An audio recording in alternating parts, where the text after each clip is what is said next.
Please, elaborate on the part where you mentioned, I felt like we need to extend on this, on the part where you mentioned that you created a strategy of developing yourself as an artist and your brand, and you said by doing that, you formulated a plan of being in certain music hubs for a certain amount of time. How did you even come up with something like that? Man, it was, when I came to Oklahoma City, I didn't know anybody, you know what I'm saying? Like, I knew zero people here. I was from Lawton, my network just extended in Lawton. When I was in school, I was going to school with cats. Like, I went to school probably maybe 5, 6 dudes from the Oklahoma City area who I could call sometimes, but like, it wasn't nobody I was kicking it with or like, you know what I'm saying, just with like that, you know what I'm saying? So I didn't know anybody around me when I came to Oklahoma City. So for me, it was just like, all right, I'm going here. I'm gonna figure out how to accomplish what I want to accomplish, which was just build my brand as an artist and develop my craft.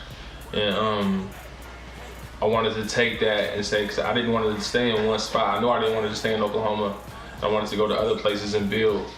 And so it was like, all right, I'm gonna just go from here to there once I figure things out, because I wasn't planning on being attached to nothing or anything like that.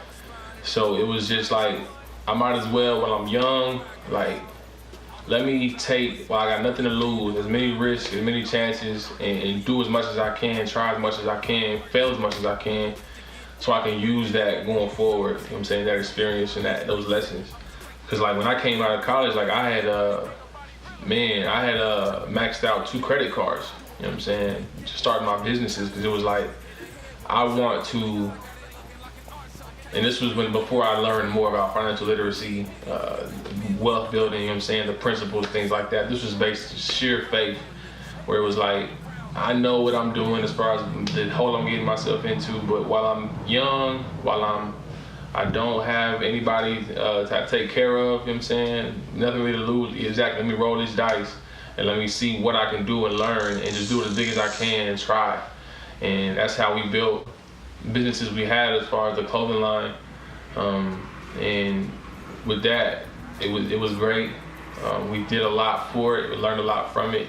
Now it's just kind of building that and developing from that, which we're in the midst of now. So there's been a lot of good things that come from that. But yeah, I just say all that to say, with the strategy, it was just learn, find out, fail, make mistakes, and learn from them, you know what I'm saying? And so with that, it was a cool process, you know what I'm saying? But it all makes the story better, you know what I'm saying? That's kind of been the motto. It's funny you said that, because that's kind of what I was thinking.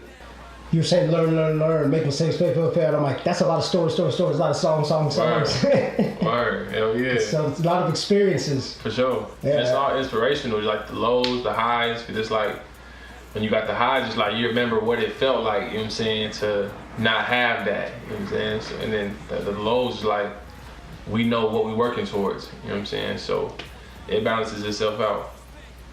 So, did someone or something inspire you to take music this far, to the point where you dedicated your life to it? I mean, I would say people have inspired me to develop myself more in a lot of different things.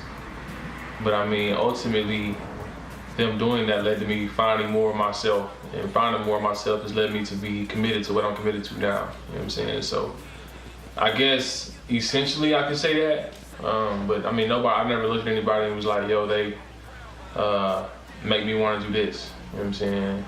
You always have heroes. So Bob Marley was my biggest influence over anything, you know what I'm saying, probably in my life. My pops, for damn sure. My mom's. Other than that, like Puff Daddy and music, you know what I'm saying, that was the first hip hop album I ever listened to, was No Way Out. Had it on my boom box, you know what I'm saying, I used to play that. Tupac, of course. My older brother used to record VHS tapes of videos like on MTV and BET. I couldn't watch it. My mom didn't let me watch it. And I used to find him, he used to give me some, and I used to just watch like the changes video. You know what I'm saying? That's one that I remember just continuing to watch back and forth. That one and the More Money, More Problems and the Mesmerize by Biggie. You know what I'm saying? Them videos on VHS. And he had them recorded, and we had mad different VHS tapes where he just recorded mad videos. That was dope. As far as influences, I mean, there's a lot, you know what I'm saying? But a lot of them have just been influences to develop myself as a person and to be accountable, and that's led me to do what I do now. You know, sometimes I want to apologize before I ask this question to artists, but when you look in the mirror of hip hop, what do you see and what do you want people to see? And like I said, I hate to ask you that because I feel like I'm categorizing you, but unfortunately we do live in a world where an investor or a record label said, all right, well, if you want me to sign you, what type of music do you do? How would you answer that question? I know you don't hate me. You want me to answer that, like, if an investor asked me that question, what I would say, or do you want me to answer the question you would ask before? Okay, that's a fair question because I would expect different answers. Okay, do me a favor, give me the investor one first, and then give me, if we were just chilling, like we're chilling right now, what does your hip hop represent? If an investor came to me like that, honestly, I wouldn't have anything to respond with. Like I wouldn't attempt to respond with anything. You know what I'm saying? I don't want any investor that's not invested in it as much as I am. You know what I'm saying? If they don't know, then this isn't for us. Maybe it's not right now, maybe it's not ever, but it's like, if you don't know what this is, when you're asking, it's like, this ain't the time for this. You know what I'm saying? I'm at a time where I'm building a team where it's based off just sheer investment in the goal, you know what I'm saying, and the concepts and the ideas. It's not to a person, it's not in glorification of a person, it's just we trying to move towards a common goal, and we need different pieces for that, and it's not often no hierarchy, you know what I'm saying? I'm not with that, it's all partnership, you know what I'm saying? And if you're not as into it as I am, then you don't need to be involved financially, monetarily, none of that. You know what I'm saying? No equity. You know what I'm saying? That's what I would say to an investor. You and me, we are children of hip hop. And I'm not asking you going, what kind of hip hop you doing? I'm going, what does your hip hop represent? Right. My hip hop represents just me. Because I feel like, and this is, I only speak for me, you know what I'm saying? I never speak for anybody else. And I feel like hip hop is very universal, you know what I'm saying? It's very subjective, as all music is. It is what it is to a person, you know what I'm saying? And I would never try to stifle anybody else's perception or expression of their own hip hop or their own anything, because that's their business. For me, what it is for me, it may not be for somebody else. And I acknowledge that, and although I may not agree with that for me, I can't discount that for being somebody else. So, just as a preface, and then so for me, what my hip hop says is just what I am, you know what I'm saying, what I feel, how I see things, from a lot of different ways, from a lot of different voices, that are in a lot of different art forms.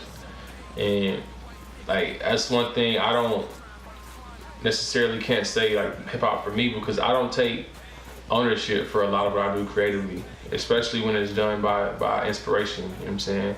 Because I don't control when I'm inspired, you know what I'm saying? I don't control what comes out when I'm inspired. Like, all that shit is like literally a spirit, is something that's giving me this inspiration and this energy and these words, you know what I'm saying? So I try not to take too much credit for it, because I don't control that, you know what I'm saying? I have to respect that, you know what I'm saying? I have to make sure I'm available for it and appreciate it.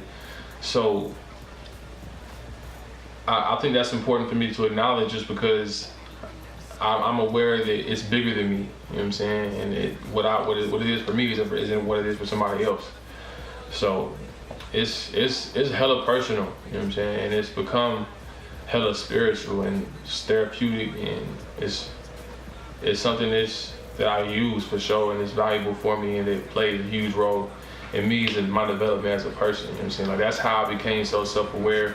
It's what allowed me to start looking into myself more as to why I think what I think, why I do what I do, just trying to articulate certain things about myself in certain situations that I have inspiration for, and just having to go through that process of learning just different ways of doing that and getting in different pockets and understanding what works and my understanding my voice, my delivery, things like that, because I'm very self-conscious of my voice. And so just hearing it as develop and grow is very rewarding, you know what I'm saying?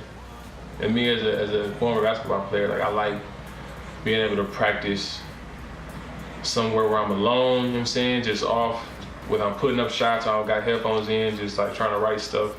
Somewhere where I can just put in work and not be bothered by anybody, not be public, you know what I'm saying? And just for the public thing to be the manifestation of it, you know what I'm saying? That's what's dope to me. That's why I like basketball so much. I was never, well, when I was younger, I was hella emotional and shit, but I got to a point where it was like, my emotions are gonna be communicated through my play, you know what I'm saying? So I don't have to show anything, and it's not about that. So those are some of the things that hip hop represents for me, just freedom and expression. Hard day, I ride for my niggas. Whenever I'm around my niggas, hold it down, my nigga. I do it for the crown, my nigga. Even when they not around, my nigga. Y'all niggas great. Hey, all we won't do is get paid. Work AJ. Hey, 25 8 wood. I'm like, hey.